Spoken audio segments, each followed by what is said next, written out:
Hello and welcome to Brian's Got Game. I'm Brian. Today I've got a game called Macroscope. Macroscope is a 2 to 6 player family game by Martin Anderson and published by Mayday Games.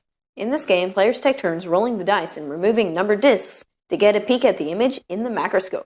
It becomes easier to identify the image as the discs are removed, so the sooner you guess, the more points you get. When a player guesses correctly, the discs are put back on and the new image is set in the macroscope. The game ends after 10 rounds and the player with the most points wins. So let's check it out, and I'll show you how to load the images, which number discs to flip over, and how to get the most points in Macroscope. To set up, build this, place the macroscope in the center of the table.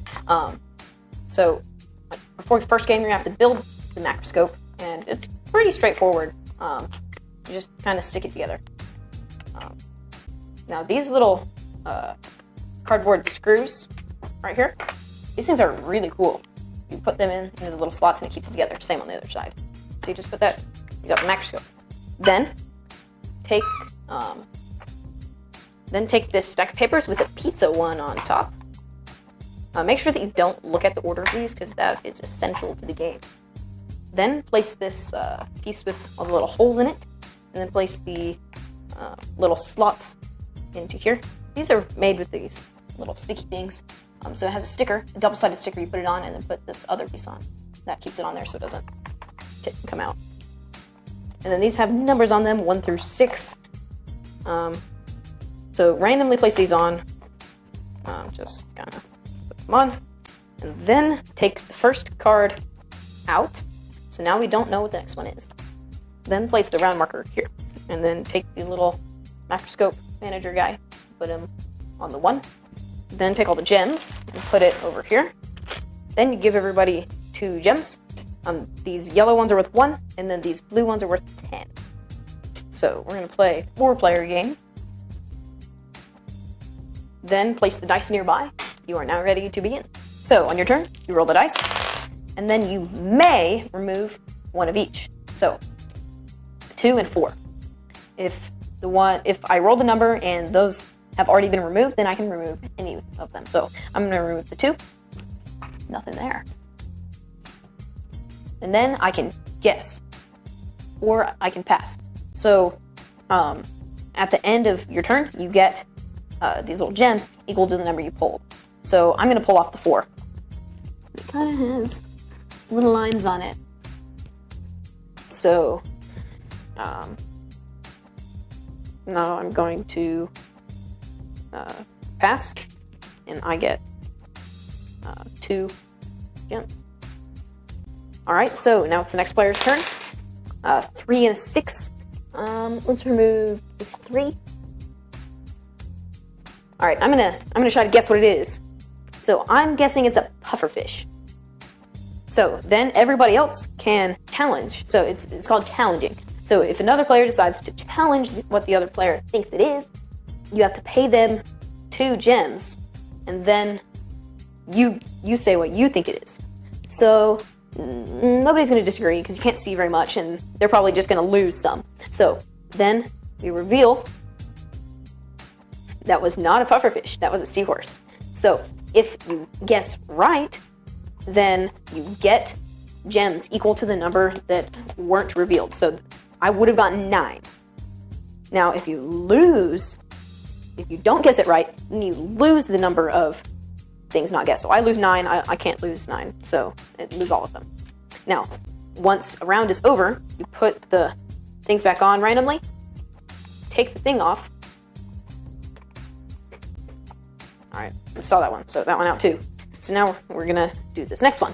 Now we move the little manager up 1, and then we play another round. So, play continues, rolling the dice, removing these little tokens. I'm going to guess calculator. So, it's not a calculator, that's a phone. So you put them on, you lose some, and you continue playing until this gets to 10. That's the final round, so you play the last round, and then after that's over, the player with the most gems wins. That's how to play Macroscope. Okay, we got my dad here for a parent's opinion. So Dad, what do you think of Macroscope? Macroscope is one of those family games that I think plays really well with young kids and is still interesting for adults. I really liked how the pictures were done such that they're not obvious that what they are, and a lot of times, you think you see what it is, and you guess, and Pufferfish. No, wrong. it's a seahorse. Yeah, it's always a seahorse. So I had a lot of fun with it. I think it's a great family game. So, components. The cardboard punches, once you first open the box, they're nice, they're normal. Now, the main component is the macroscope itself, which you build out of the punch-out pieces. Yeah, you guys had this all done before I got home, so I didn't get to see the punch boards. But the macroscope itself is pretty sturdy, and it goes in the box that way. That's the only way I've ever seen it. Yeah. But I like the screws that go into the pieces. Yeah, those are cool. They kind of look They like screws. look like screws, but obviously they're not screws made out of cardboard. Cardboard screws. But I thought that was an innovative way to build that into the game. And then the cards are they're like glossy, but thin. Yeah, it's like a thick paper. Thin paper. Like really thin. Well, it's not like you can't see through it. Yeah, but it's like glossy. Yeah. It's glossy, opaque, and thin. Yeah, so you don't see the other side. How many pages are there? 200 Yeah. or so? 200, I think. 100 to 200. And then that's 400 Or if you 200. if you play both sides. I think it's 4. A lot of cards. yes. And then they're all different. Yep. The gems are cool. Yeah, they're plastic gems. Mayday has used those in past games. Yep. Yeah, so good job on components. Yes. So artwork.